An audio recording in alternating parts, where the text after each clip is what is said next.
दोस्तों, अगर मैं आपसे कहूं कि आने वाले समय में रोटी महंगी नहीं बल्कि हमारे समृद्धकाल के अंदर कम पड़ सकती है, तो क्या होगा?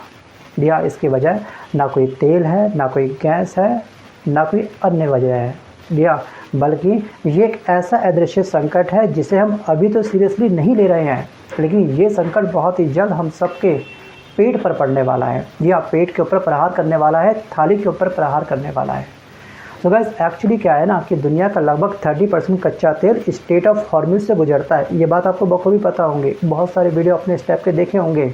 और अगर यहाँ पर ईरान इजराइल का वॉर जो तनाव है वो अगर लगातार बढ़ता गया तो तेल और गैस की सप्लाई के अलावा दोस्तों हमारे पास जो फर्टिलाइज़र है वो भी बाधित हो सकता है, जो काफ़ी हद तक बाधित हो चुका है।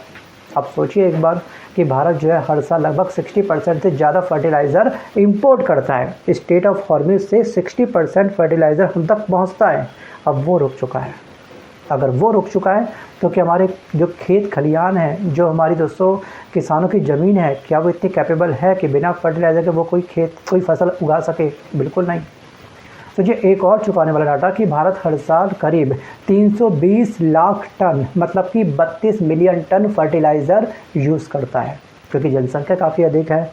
सोचिए 140 करोड़ से ज़्यादा लोगों का पेट भरता है हमारा ये भारत देश, और अब उस पर हमला हो चुका है। और अब समस्या यहाँ से शुरू हुई है कि हमने विकल्प तो चुना, हम किसी और देश से मंगवा सकते थे फर्टिलाइज़र, खासतौर पर पड़ोसी देश चीन से, बट चीन ने भी अपने हाथ खड़े कर दिए हैं। जी हाँ, चीन जो दुनिया का 30% से ज़्यादा फर्टिलाइज़र एक्सपोर्ट करता है, उसने अचानक से अपनी पॉलिसी बदल दी है और एक्सपोर्ट पर रोक लगा दी है। मतलब कि साफ है कि तेल महंगा, गैस कम है हमारे देश के अंदर, तेल कम है और फर्टिलाइज़र की सप्लाई अब ठप हो चुकी है। और अब इसका असर क्या होगा, सोचो एक बार। जी हाँ, खेती की लागत बढ़ेगी, पैदावार घटेगी और सबसे बड़ा असर खाने की कीमत क्या होगी, अब सातवां आसमान छुएगी। क्योंकि जब सप्लाई कम होती है, डिमांड ज़्यादा होती है, उसका रेट अपने आप बढ़ जाते हैं। या इसको बोलते हैं आपदा में अवसर। दोस्तों, युद्ध सिर्फ सीमाओं पर नहीं होता है, ध्यान रखिएगा। उसकी सबसे बड़ी मार हम सबकी थाली पर पड़ने वाली है अब। और अगर अभी भी हमने विकल्प कोई दूसरा देश नहीं ढूंढा तो आने वाला संकट सिर्फ महंगाई नहीं, भूख में भी हो सकता है। जी हाँ, भूख के रूप में हो सकता है, हम सबके पेट के ऊपर हो सकता है।